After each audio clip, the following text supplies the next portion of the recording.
Live from Fargo and serving you on TV, online, and on the go. This is Valley News Live at 6. We begin tonight with a good news, bad news situation. Driving conditions are improving. I-29 and several highways have reopened across the valley.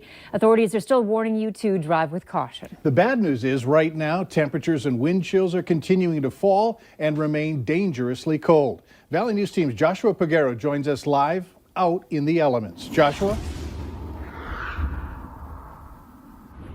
As y'all mentioned, the wind has died down and it is frigid cold. And I'm standing on Hornbachers in North Fargo, right off of Broadway. And I've been trying to grab people in order to talk to them, to ask them, you know, like how cold it is, and just running their cars. In this parking lot, you can see a lot of cars on auto start, or people just, you know, leaving it running, but they're directly going in and out, and that's what city officials and health experts recommend when you're out in this cold. Law enforcement is telling people not to go out. That's how cold it is. I mean, it's so cold. I was doing a live shot. I call it a cold burn.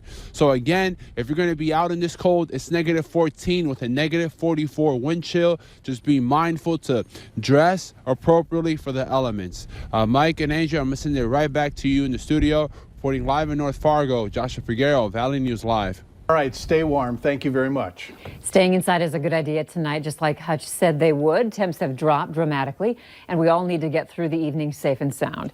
Let's find out what conditions are like right now. Hutch is here with your No Wait weather planner. Hutch? Yeah, things quieting down wind-wise for the most part. We still have a few areas with some gusty winds, but those temperatures are on their way down. Peak winds gusting today to 61 miles per hour just outside Grand Forks, 53 miles per hour here in the FM area. And wind chill warning for our entire area, with wind chills expected to be 40 to 60 degrees below zero. Right now, actual air temperatures are kissing 20 below zero. Crookston, you're at 18 below at this hour. Here's a look at wind chills earlier today, hitting 54 below up near the Cavalier area. Right now, we're 44 below on exposed skin in Fergus Falls. And exposed skin, by the way, can freeze in 5 to 10 minutes max with wind chills this low. Here's a look at the latest winds. Notice up to the north, less gusty, but still sustained at 10 to 15 miles per hour. Our wind chills will be brutal overnight, again diving down into that 50 to 60 below category at places and at times with air temperatures 20 to 30 below. It looks brutal to start your Thursday. We'll talk about how warm we get, and we'll take a look ahead. It does look like we have more cold air in the future. I'll detail all of that fun news here in just a few moments. All right, thanks, Hutch. Make sure you have the Valley News Live Storm Team weather app so that you can keep up with the weather anytime, anywhere. You'll get the latest forecasts and conditions so that you can plan your day. Just search VNL Weather in the App Store and download it for free.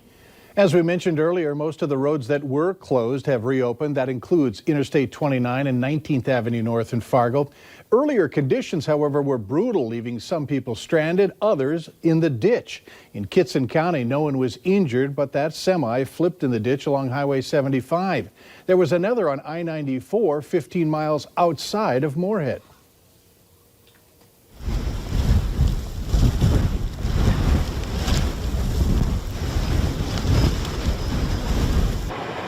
Crashes and other calls for service. Fortunately, no real injuries, so that's, I guess, some of the good news out of this. I mean, if we keep people informed, you hope that it's going to keep them safer, and that's always our goal, is through traffic safety.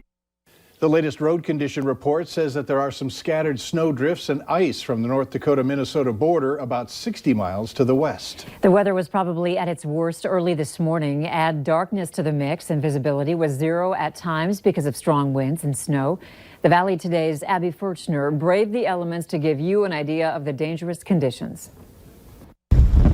Oh my gosh, you guys, my heart is racing so much right now. This wind is taking my breath away. I can't even face you because it is so strong. I'm surprised we even got out of the car. I wish you could just feel how powerful this wind is right now. I'm sure you can hear it, but this is no laughing matter. I don't think I've ever been scared to really cover a blizzard, and I'm scared right now. That is how bad these conditions are. We are happy to say she and our photographer made it back safe and sound. Police in Perham, Minnesota are warning of a homeless level 3 sex offender who's just moved to town. 35-year-old Chad Allen McKiska moved from Wadena last week and is staying in the vicinity of Pinewood Lane and Pine Lane Drive. Valley News Team's crime and safety reporter Bailey Hurley dug into his criminal history. She joins us in studio with those details. Bailey? Mike, Andrea, court documents show Chad back in 2003 when he was convicted of third-degree criminal sex conduct out of Scott County, Minnesota. I obtained the original report today from the New Prague Police Department, taken after a 13-year-old reported being raped by Makiska in July 2003.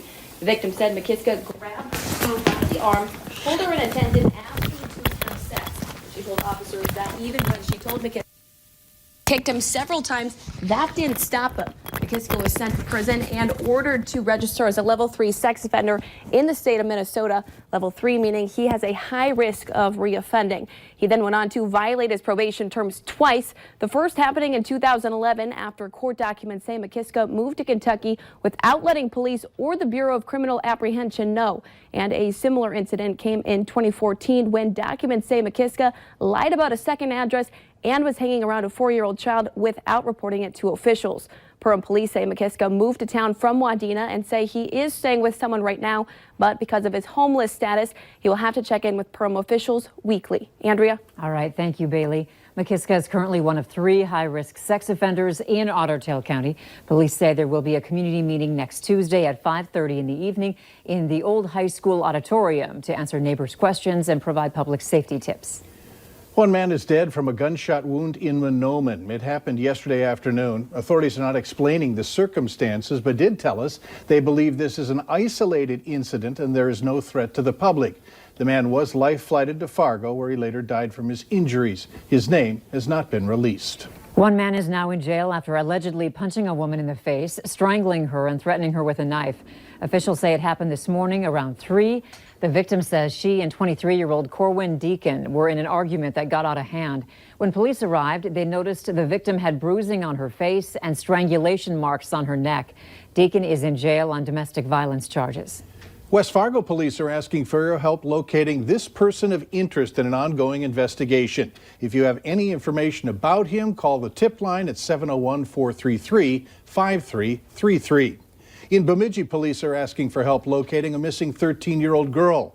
Osmond Hunt Fairbanks was last seen last night around 11:20 in Bemidji. He's 5 feet 4 inches tall, 120 pounds, with brown eyes and long brown hair. If you have any information about his whereabouts, call police. People in West Fargo are frustrated, saying they haven't gotten their mail for days. One woman from the Beverly Flats area says a dog jumped into the mail carrier's truck and nipped at them. The West Fargo post office says their mail carriers have been nipped at twice in that neighborhood. The post office says both carriers are okay, but they believe it's not safe to send them there. Later on Valley News Live at 6, a special honor as a member of the North Dakota Guard continues to climb the chain of command. Dangerous wind chills are setting up across the valley. As we've gone through the day, they've been no fun, and they will continue to be no fun overnight. All details about a little warmer air heading our way, and we'll talk about more Arctic air as well next. Live from Fargo and serving you on TV, online, and on the go. This is Valley News Live at 6. Breaking news tonight out of Lakes Country, where one woman is in the Becker County Jail on charges of prostitution and disorderly house. Valley News Team's Courtney Lockie has been in Detroit Lakes for much of the day working this story, and she joins us live now with the details. Courtney? Mike, Andrea, behind me is Sunny Asian Health Massage. It's the parlor where 60-year-old Jin Lon Lee was arrested from around 11 o'clock this morning. Now Lee is in the Becker County jailhouse on charges of prostitution and disorderly house. People I spoke to say this has been a long time coming and that the rumors have been circulating the town about the parlor for quite a while. I want to show you her mugshot one more time. So far, she's the only one that's been taken into custody, but authorities say that 2 more search warrants were conducted at 2 different locations that are affiliated with the business, and their investigation isn't finished yet. Live in Detroit Lakes, Courtney Lockie, Valley News Live. All right, thanks, Courtney, for that live report.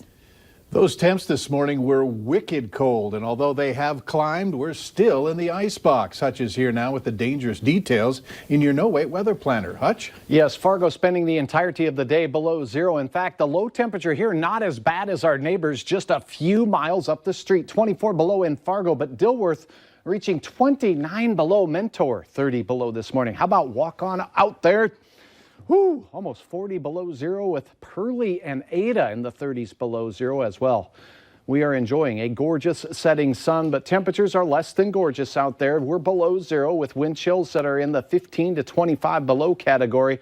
Coldest air, by the way, in the Thief River and Fosston areas. That's where we also are seeing wind chills close to 30 below zero tonight.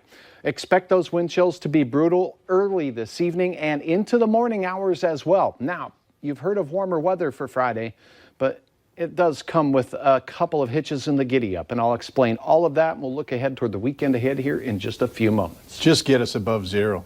We're going to work on that. All right, thanks.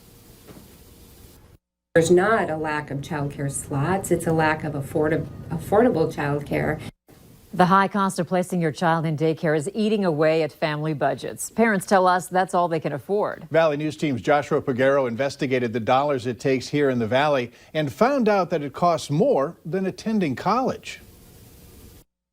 Bobby Mither says she pulled her 5-year-old child out of a West Fargo daycare after watching our whistleblower story. I would recommend you guys to find a better daycare where your kid will actually be treated fairly, loved. Despite the issues at the daycare, it does have pluses that attract Mither and other parents. It's hard to find daycare that opens that early. Besides that, Mither says they were an inexpensive option. I don't think any daycare, in my opinion, is really affordable. It's definitely expensive.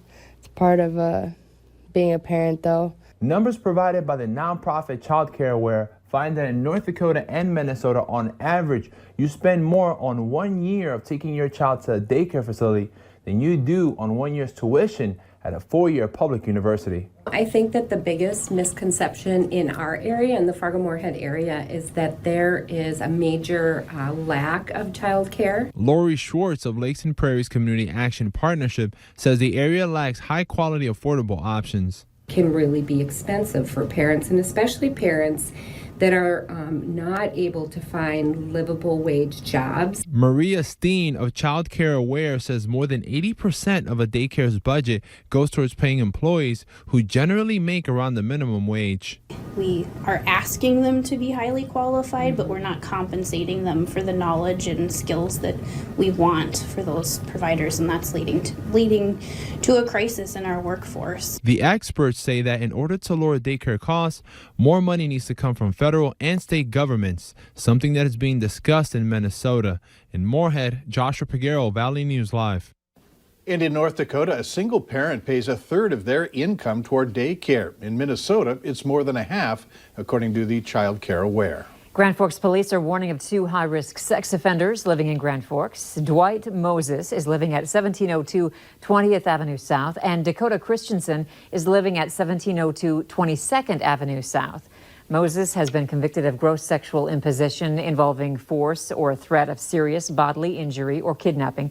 Christensen has been convicted of gross sexual imposition. When Christensen was 18 years of age, he had sexual intercourse with a 12-year-old female. A new flood outlook says not much has changed, still predicting significant snowmelt flooding for both the Red River and Devil's Lake Basin. Today, dozens of National Guard members met in Jamestown to practice their flood fighting skills, creating worst-case scenarios. Officials say it's too early for any concrete plans, saying the month of March will be the key. This flood fight may be a little bit different than the ones that we've had in the past. We will look at supporting larger communities, but we also need to support the local, smaller communities and the rural areas as well. Guard leaders say that they think this flood will call for smaller crews, but spread across several different areas like Harwood, Wahpeton, and in Lemoore County. Still no word on whether school will be held tomorrow for community high school students in West Fargo. Freezing temps are to blame for pipes bursting inside the school. Classes were called off as a result. After cleanup and repair, water will be turned back on, and they're hoping there are no secondary leaks. Fargo police are reporting an increase in car thefts because people are running their cars to warm up. They say 24 stolen vehicles have been reported so far this month. They say make sure your car is locked if you plan to leave it running and have a spare key so you can lock it. The numbers are in for North Dakota's latest Drive Sober or Get Pulled Over campaign. From December 13th to January 31st, 462 drivers were cited. Of those citations, 204 were alcohol or drug related, with 95 DUI arrests. A total of 140 were alcohol related, including 26 arrests or citations for minor in consumption, minor in possession, and open container. During this time, there were also 64 drug related arrests. Target wants to get into the liquor business in Fargo. An application has been filed with the Liquor Control Board for a 3,000 square foot store at its location on 13th Avenue South. If approved, city ordinance calls for a separate entrance. City Auditor Steve Sprague says Target's application will be reviewed at the February 19th. That's the next Liquor Control Board meeting. The full city commission would still have the final say. Later on Valley News Live at 6, there's still time to give. We'll go live to find out how much money has been donated on this Giving Hearts Day. A wind chill advisory overnight as opposed to a wind chill warning. Yes, it's still going to be dangerously cold outdoors. A beautiful sunset, less wind than yesterday. Your hour-by-hour forecast for Friday has a couple of hitches in the giddy-up. I'll explain next.